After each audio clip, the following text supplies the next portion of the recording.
Saudara, dalam 3 bulan pertama di tahun 2025 terdapat sejumlah perusahaan di Indonesia yang mem-PHK karyawannya. Namun Menteri Ketenagakerjaan Yasirli membantah Indonesia dilanda badai PHK.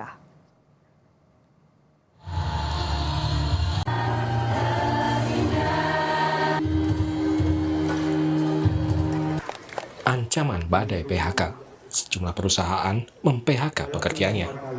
Di Jawa Tengah, PT Sritek Group harus mem-PHK karyawannya setelah Pengadilan Tata Niaga Semarang memutuskan pilot. Lebih dari 10.000 karyawan PT Sritek di PHK. Saya juga terkena PHK kemarin. Ini juga bingung, utang BRI saya masih banyak. Ini kira-kira gimana, ada solusi apa enggak? Habis ini saya menganggur. Ya inginnya kembali lagi, Pak. Kenapa? Diselamatkan Sritek. Kenapa, Bu? Ya untuk menghidupi anak. Kalau bekerja di tempat lain? Ya uang umurnya kan sudah nggak mencapai, Pak. Kalau ngelamar di mana-mana kan sudah 50 lebih. Nggak ada yang mau. Di Garut, Jawa Barat, PT Dandi Internasional yang punya lebih dari 2.000 karyawan dinyatakan pilot dan ditutup 3 pekan lalu. Para pekerja pabrik pembuat bulu mata palsu ini mendirikan tenda di depan pabrik. Mereka mengaku bingung dengan kejelasan nasib mereka. Yang dilakukan oleh karyawan meminta kejelasan kepada pihak perusahaan dan meminta bantuan kepada pemerintahan Kabupaten Garut untuk kejelasan hak-hak kami sebagai karyawan, yaitu pesangon dan uang BPJS belum jelas kepada kami. Dua pabrik piano milik Yamaha Indonesia juga akan menghentikan operasinya pada tahun ini. Imbasnya, lebih dari 1.000 karyawan terancam mengalami pemutusan hubungan kerja atau PHK. Nah, sekarang yang ditutup itu ada 2 plan, ya. Plan Pulau Gadung itu kurang lebih 700-an karyawan.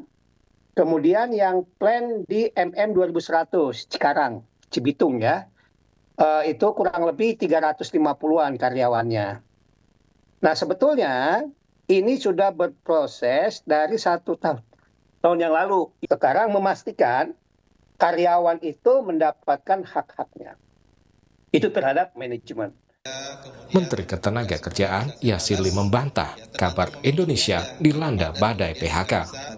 Menaker menyatakan telah mengecek beberapa perusahaan yang dikabarkan melakukan PHK.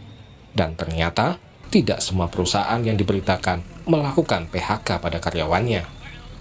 Jadi menurut saya tadi terkait dengan berita, jadi ada istilahnya sampai badai apa segala, menurut saya itu harus kita lihat secara proporsional, ya. Ada beberapa perusahaan yang kalau kami baca di media juga, ya, dituliskan ada PHK, ya. Setelah kita cek sebenarnya juga tidak semuanya, gitu ya. Contoh Mayora misalnya, kita sudah cek ternyata ya tidak seperti itu beritanya. Ya, bahkan ada beberapa yang dilaporkan PHK malah kemudian ya pekerjaannya malah nambah. Dalam 2 tahun terakhir, angka PHK di Indonesia terus meningkat. Sepanjang tahun 2024 lalu, data Kementerian Ketenagakerjaan menyebut ada lebih dari 77.000 pekerja di PHK. Tim Liputan, Kompas TV.